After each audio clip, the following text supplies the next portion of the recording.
वंदे पुरुषोत्तमम्। आज हम परम पूज्यपाद श्री श्री आचार्य देव के 286तम ऋत्विक सम्मेलन के आशीर्वचन के कियदम से पाठ करें। परम पूज्यपाद श्री श्री आचार्य देव बोल रहे हैं, मैं बहुत दिनों पहले की एक घटना सुनाता हूँ। गर्मी का समय था, जमशेदपुर में भीषण गर्मी पड़ रही थी। उस वर्ष लंबे समय से वर्षा नहीं हुई थी। वहाँ लौह इस्पात का कारखाना है और उसी नगर के कार्यालय में कुछ कर्मचारी आपस में बातचीत कर रहे थे।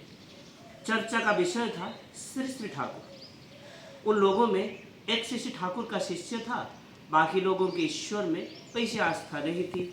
और बातों बातों में वे उससे कहने लगे, क्या तुम्हारे ठाकुर भगवान है? उसने ऊंचे स्वर में कहा, निश्चय ही। फिर उन्होंने पूछा, कैसे समझे कि वे भगवान है? फिर उसने उत्तर दिया, ये तो सब जानते हैं। तब वे बोले, हम भी इसे स्वीकार करने को तैयार हैं यदि वे 7 दिनों के भीतर यह वर्षा करवाए। और इस बात का उसने दृढ़तापूर्वक स्वीकार कर लिया। फिर उसके बाद से वह चिंता में पड़ गया। सोचने लगा, ना जाने मैं इसे बात में क्यों पड़ गया।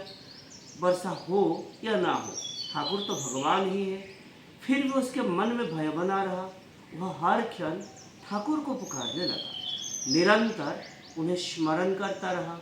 और एक एक करके 6 दिन बीत गया।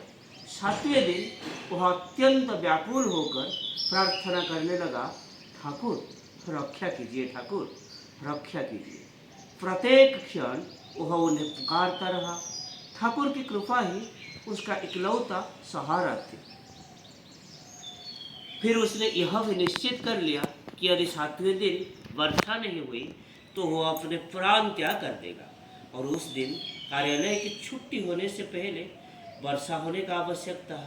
वह अत्यंत व्याकुल होकर ठाकुर को पुकारती रही।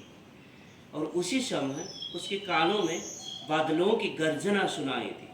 वह कार्यालय से बाहर निकला तो देखा कि आकाश काले बादलों से भर गया है। थोड़ी ही देर बाद वर्षा आरंभ भी हो गई।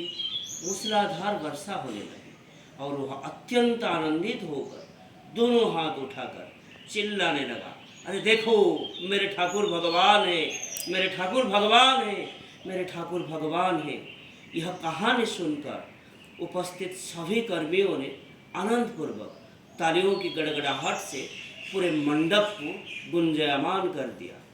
तालियां रुकने के बाद पूजनीय श्री श्री आचार्य देव ने कहा, मेरा बात अभी पूरी नहीं हुई। उस शिष्य ने इस घटना का पूरा विवरण पत्र द्वारा ठाकुर को लिखा और परम दयाल के श्री चरणों से उत्तर आया।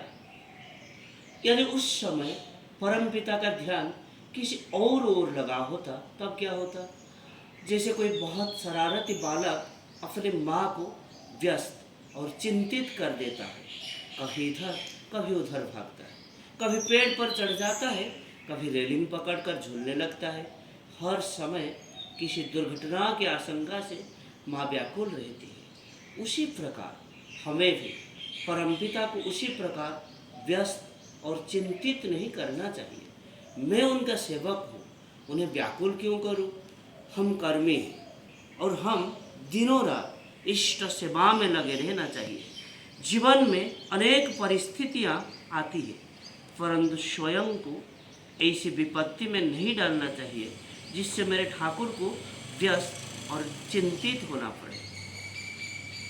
ये घटना उर्जोना फरवरी 2012 में प्रकाशित भी हुआ था। तो आज के लिए इतना ही। वंदे पुरुषोत्तमम्। वंदे पुरुषोत्तमम्। जय।